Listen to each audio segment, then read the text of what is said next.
Welcome back to Magoo's Reviews. All right, y'all. So we all know Drake is in his feelings about this whole Toronto show, right? He has been online spiraling. I'll just put it like that, absolutely spiraling. Now, this news comes from hotnewhiphop.com. Pretty much Drake went at a Canadian politician named Jag McSing for going to this Kendrick Lamar and SZA concert, right? Now, we all know Kendrick Lamar and SZA both sold out Toronto 2 nights in a row. First rapper ever to sell out the stadium in Toronto 2 nights before. Drake hasn't even done that before.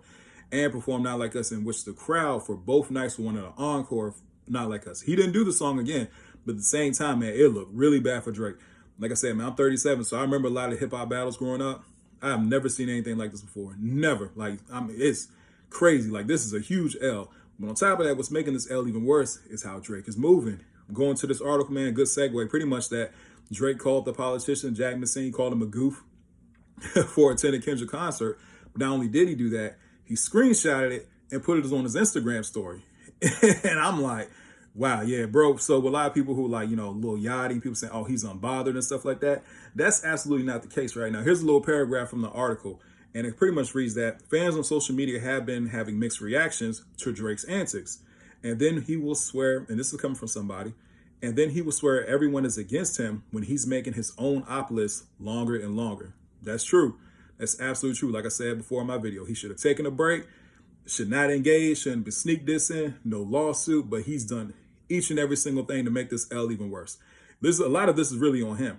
Another user on X, formerly Twitter, another fan joked, this is crazy. He individually texted all 36K people that were in attendance at the show and called them all goofies. And people say, why do you hate Drake?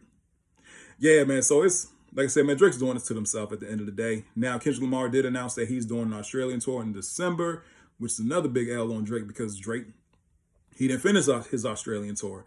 And not only that, he's going to the UK next month and now back to Australia to finish up the tour. So, yeah, man, that's crazy. That's absolutely crazy, dog. So we shall see what happens. More importantly, I'm definitely going to be checking out this whole lawsuit, see where that goes, you know what I'm saying, with Drake and UMG. Yeah, bro. So it's not looking good for him. We shall see how the Iceman album turns out to be because, Maul is out here saying that it has a bomb on it and stuff like that. But at the end of the day, we got to hear it for ourselves. You know what I mean?